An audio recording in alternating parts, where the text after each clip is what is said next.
memimpin pembelajaran. Nah, dalam pengambilan keputusan seringkali kita bersinggungan dengan prinsip-prinsip etika. Di sini tidak berkaitan dengan preferensi pribadi seseorang, namun merupakan sesuatu yang berlaku secara universal. Nah, Ibu, kadang kita ketemu dengan permasalahan atau kasus yang di dalamnya itu terdapat dilema etika dan juga rujukan moral. Nah, dilema etika itu apa? Yaitu benar versus benar, yaitu situasi yang terjadi ketika seseorang harus memilih antara dua pilihan, di mana kedua pilihan secara moral benar tetapi bertentangan. Sedangkan rujukan moral ini benar versus salah, yaitu situasi yang terjadi ketika seseorang harus membuat keputusan antara benar dan salah. Nah, ketika menghadapi situasi dilema etika, akan ada nilai-nilai kebajikan yang mendasari yang bertentangan. Nilai-nilai kebajikan universal meliputi ada integritas, kasih sayang, rajin, komitmen, percaya diri, kesabaran, keadilan, tanggung jawab, ada kejujuran, bersyukur, lurus hati, dan berprinsip. Nah, Ibu, ada 4 paradigma dilema etika.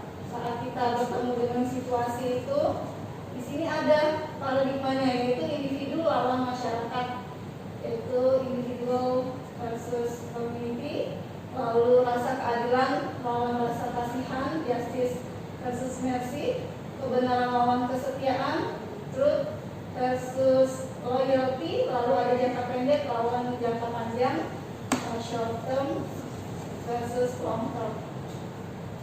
Nah, ada juga 3 prinsip dilema etika. Dilema etika ini ada 3. Bagaimana kita menyelesaikan permasalahan itu menggunakan cara berpikir. Di sini berpikir yang pertama berbasis hasil akhir, end-based thinking, lalu berpikir berbasis peraturan, rule-based thinking, dan yang ketiga berpikir berbasis rasa peduli atau care-based thinking.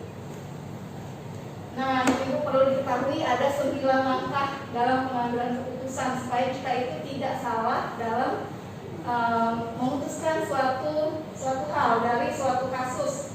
Di sini langkah yang pertama adalah mengenali bahwa ada nilai-nilai yang saling bertentangan dalam situasi ini. Lalu ada langkah kedua, menentukan siapa yang terlibat dalam satu situasi ini, siapa saja.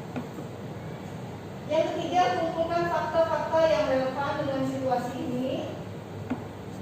Lalu yang keempat, ada pengujian benar atau salah. Nah, ini pengujian benar atau salah. Di sini kita saatnya bahwa dapat memutuskan hal-hal yang sifatnya itu yang pertama uji legal. Ini berkaitan dengan hukum. Jadi apakah kasus yang kita hadapi itu berkaitan dengan hukum atau tidak. Lalu ada uji regulasi, ini berkaitan dengan kode etik. Apakah kita itu melanggar kode etik atau tidak jika memutuskannya. Uji intuisi, yaitu kita menggunakan intuisi kita atau perasaan kita bahwa benar atau tidak jika itu saya putuskan. Lalu ada uji halaman depan koran.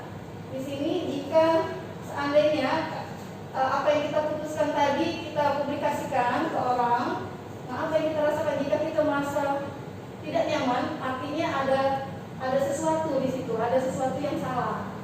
Lalu uji panutan atau uji idola, kita memikirkan bahwa seandainya idola kita atau panutan kita itu dalam masalah itu dia akan seperti apa. Nah, itu biasanya kita jadi bahan pertimbangan kita juga.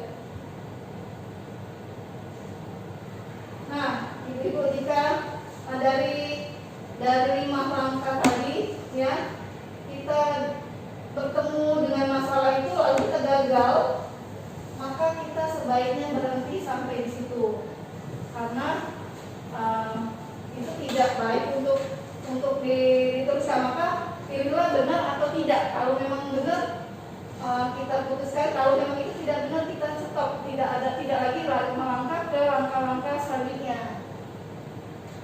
Berarti itu termasuk rujukan moral. Nah, langkah yang kelima yaitu pengujian benar lawan benar. Di sini individu atau masyarakat, keadilan lawan rasa kasihan, kebenaran lawan kesetiaan, jangka pendek lawan jangka panjang. Nah, langkah keenam sama tadi, melakukan prinsip resolusi, berpikir berbasis hasil akhir. Bagaimana kalau saya putuskan hasil akhirnya nanti seperti apa? Nah, itu kita bisa pikirkan. Lalu berpikir berbasis peraturan, yaitu kita apapun peraturannya itu yang kita ikuti. Lalu berpikir berbasis rasa peduli, artinya kita menggunakan rasa peduli kita, seperti misalnya saat kita ingin menaikkan anak kelas ya. Kadang kita kalau rasa keadilan dia tidak naik, tapi ada rasa-rasa yang lain yang kita pikirkan bahwa kalau anak ini tidak naik nanti masa depannya seperti apa. Nah, langkah ketujuh, investigasi opsi trilema. Ini adalah jalan tengah. Terkadang akan muncul sebuah penyelesaian yang kreatif dan tidak terpikir sebelumnya, namun akan ada tiba-tiba ada penyelesaian di tengah-tengah kebingungan kita. Lalu yang kedelapan, buat keputusan. Nah, di sini kita harus membuat keputusan dari langkah-langkah yang kita lakukan sebelumnya, dan ini membutuhkan keberanian secara moral untuk melakukannya. Terakhir, langkah 9, lihat lagi keputusan dan refleksikan. Ketika keputusan sudah diambil, lihat kembali proses pengambilan keputusan dan ambil pelajarannya untuk dijadikan acuan bagi kasus-kasus selanjutnya. Nah, perlu diingat ya ibu-ibu bahwa setiap keputusan yang kita ambil akan ada konsekuensinya yang mengikutinya, dan oleh sebab itu setiap keputusan perlu berdasarkan pada rasa tanggung jawab, nilai-nilai kebajikan universal, dan tentunya keputusan yang kita ambil itu berpihak pada murid. Jadi bukan untuk kepentingan kita sendiri, tapi yang terpenting adalah berpihak pada murid. Terima kasih ibu. Itu saja yang dapat saya bagikan. Nah, seandainya kita ada masalah, kita bisa gunakan 9 langkah dalam pengambilan keputusan tadi. Jadi kita bisa lihat apakah itu melanggar hukum atau tidak, apakah itu termasuk dilema etika atau bukan moral ya. Nanti kita bisa tentukan keputusan yang mana yang